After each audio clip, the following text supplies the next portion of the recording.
All right, it's the last day of the global anti-apartheid conference on Palestine.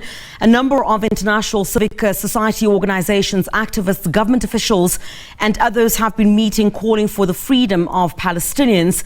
They also want Israel to be held accountable as the conflict worsens in Gaza. Let's go back now to SABC News international reporter Khayelihle Khumalo. Khayelihle, I understand that you are in conversation with Mr. Obed Babela. Well, that's right, Griselda, and in fact they do say that it's a watershed moment for South Africa to have a conference of this magnitude, especially at this critical time in Gaza, where we know that Rafah is under siege, and just the reports overnight indicating that even a refugee camp in Jabalia was under siege just during the course of the night. But let's hear from the ANC's Deputy Chair of the Subcommittee of International Relations, Mr. Babela. So once again, sir, quite a very important moment for South Africa to have such a conference. But of course, on the sidelines of this, we heard that South Africa has gone back to the International Court of Justice to look for new measures, but also calling for the modification of the measures that were previously granted. Maybe just a fleeting reaction from the governing party. Well, definitely we had to go back to the International Court of Justice, because we can see the attacks, the killings, people under siege is still continuing in Gaza, and the measures that were agreed to, Israel is ignoring them, is not enforcing them, and then therefore we had to go back to the court to say additional measures ought to be looked at, including the investigation of the discovered mass grave behind a hospital. And then we don't know what was the cause, who caused it. But should it be found out that it was the Israel soldiers who did it, then that is a sign of a Holocaust in the beginning. Genocide is what we say it still is, but Holocaust could be in the making.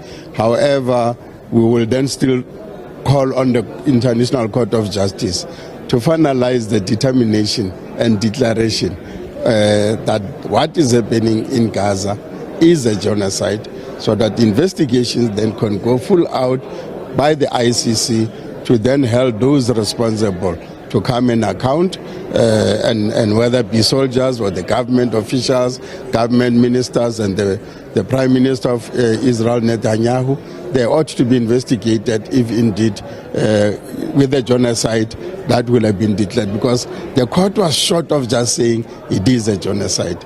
We are still arguing that it is a genocide as South Africa and those countries that are joining us, Namibia and others that did, and Turkey is coming on board soon also to join the South African case that this is genocide that is taking place there.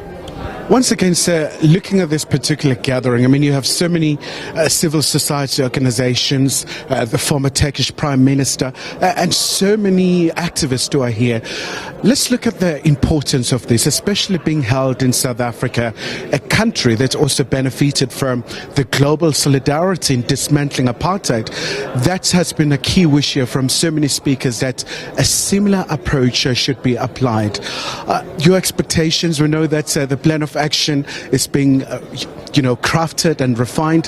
What's the ANC's expectations? Well, obviously the declaration will be quite pointed that we are establishing a global movement against apartheid for Palestine, and then everybody will then be and are all enjoyed it and excited with it, and taking the model of how South Africa benefited from global solidarity, as we said, when we had the anti-apartheid movement established all over the world by civil society organizations, but also governments later also joining, because this movement of the people, by the people, joined by governments, so that those governments that do not want who continue to support Israel can then be pressurized by people on the streets, as is happening in the US at the universities, and we hope it will spread into the streets of the US, in the UK, Germany, France, so that they can feel the heat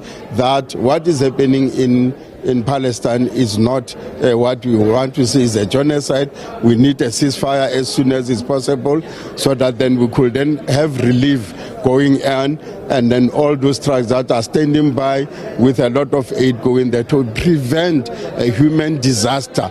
Because besides the bullets and the bombs, water is in shortage. People don't have electricity. People have to evacuate their homes in Iran.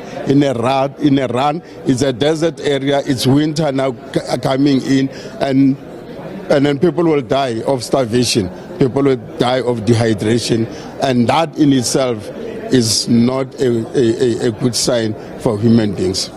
And just before I let you go, sir, the developments at the UN General Assembly were so over 143 votes, where a number of member states they were saying that it's high time that the UN Security Council reconsider after the decision was vetoed and others abstained, saying that it's quite important for Palestine to have a full membership as opposed to the current observer status. What's the ANC's reading of that particular development? Our call as the African National Congress has always been the recognition of Palestine as a state, and I'm glad that quite a number of countries supported, with those few abstaining and others absent, and then others saying no. And then also it's encouraging to see that even in Europe, they are no longer speaking in one voice. There were certain countries that supported the motion. We just hope that the UN Security Council will accept it without any veto, because eventuality of Palestine is what we have always been said. There's two-state theory, Palestine independent alongside Israel, peaceful, coexisting, Jerusalem as a common headquarters. But we know that with the struggle going on and the resistance going on, there are other voices that are now beginning to say the two-state theory is no longer a solution. But every war and every resistance ends in negotiations, like it happened in South Africa, in Namibia, in Zimbabwe. We had to go through negotiations, and in the negotiations is give and take, and there will be those immediate goals that you want to achieve. You embrace them, and the rest of the others will come being a fully recognized state now to begin to negotiate further on other issues that we may not have achieved on the table at the time, but at least they will be free at the time. We just hope America does not veto, and that's what I'm keeping my fingers crossed, but they've always do it, and they may do it again with such an excitement that is there. Only if America can just say, let's give them full status. What the model of democracy and freedom is going to be, we leave it to the negotiations after ceasefire, so that then the Palestinians can determine their own course. So this issue is still quite polarizing. We saw the South African Jewish Board of Deputies members on the very first day of this conference, where they staged a demonstration where they were saying they were outraged by Minister Pando's remarks to the effect that we should see activism in South Africa's universities. I mean, the ANC's reaction to that? We are part of the people who are calling for a free Palestine, and then the right to support other struggles is the right that is enshrined in us. We are beneficiary of a support that we got from all over the world, supporting us when we were fighting apartheid in South Africa. So is the right of the Palestinians in their resistance. Whoever is the leader in Palestine is the people of Palestine who will decide and who have a choice. Currently there are leaders in Gaza, it's Hamas, there are leaders in West Bank, it's PLO. We then work with everybody towards a solution, because engaging with Hamas and PLO is to seek a solution, to push them also to say, you need at the end, be ready and be prepared for any negotiations. And then when that negotiations comes, you need to be ready. We are here to lend also a support to you, to share our experiences of our own negotiations. So there's nothing wrong in that. But people oppressed will always be on their side. As Mandela said, that Palestine will never be free. South Africa cannot enjoy its freedom until Palestine is free. We are standing on the ways of that giant that everybody supports, including the Jewish people who are demonstrating outside. All right, so thank you so much indeed, sir, for your time. So, Griselda, this, of course, the ANC's subcommittee deputy chair, Mr. Babella, really just talking about the perspective of the governing party. But most importantly, this is a very critical time for this gathering, as we know that we keenly are waiting for the plan of action to be really adopted. But something that is also very critical will have to be the declaration.